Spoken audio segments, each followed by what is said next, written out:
Zealand split $2.3 million after winning Women's T20 World Cup.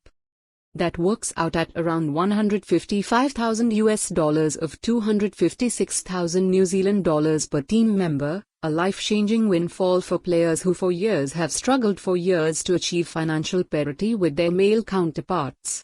Members of the New Zealand White Ferns team, which beat South Africa by 32 runs in the final of the Women's T20 World Cup in Dubai on Sunday, will split prize money of around $2.3 million, more than 19 crore.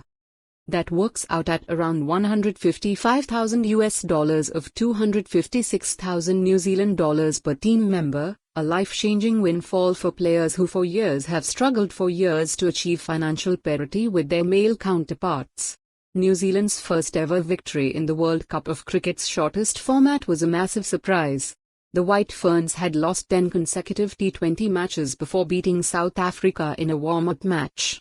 That pre-tournament success proved a turning point for New Zealand, who beat India, Sri Lanka, and Pakistan, losing only to Australia on the way to the semi-finals. South Africa ousted six-time champion Australia in a massive upset in the semi, in which New Zealand beat the West Indies.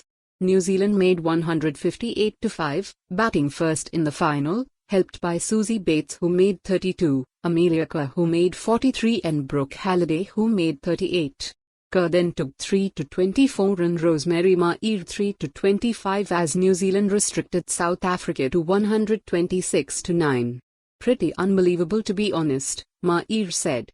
"Coming into the tournament all the odds were against us, so for the group to bounce back like they have is unbelievable. We just care so much about each other. We've been through a lot of lows in the last 18 months, and we've just stuck by each other and kept working hard for each other." Also read, the Kiwis take flight in the desert. Captain Sophie Devine was leading the New Zealand team for the last time. She and Bates have played in all 9 T20 World Cups since the first in 2009. New Zealand reached the final of the first two tournaments in 2009 and 2010, losing to Australia on both occasions.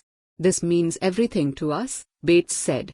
"When you play team sport, you want to be a world champion. We've fought our way back to the top. Devi has been so outstanding leading this team. So calm and believing in us. We'll probably have a cuddle for even longer later, because there's been some dark times that only the people in the locker room understand." New Zealand was coached to victory by Australian Ben Sawyer and former Black Caps batters Dean Brownlee and Craig McMillan. The White Ferns' success was praised Monday by New Zealand Sports Minister Chris Bishop.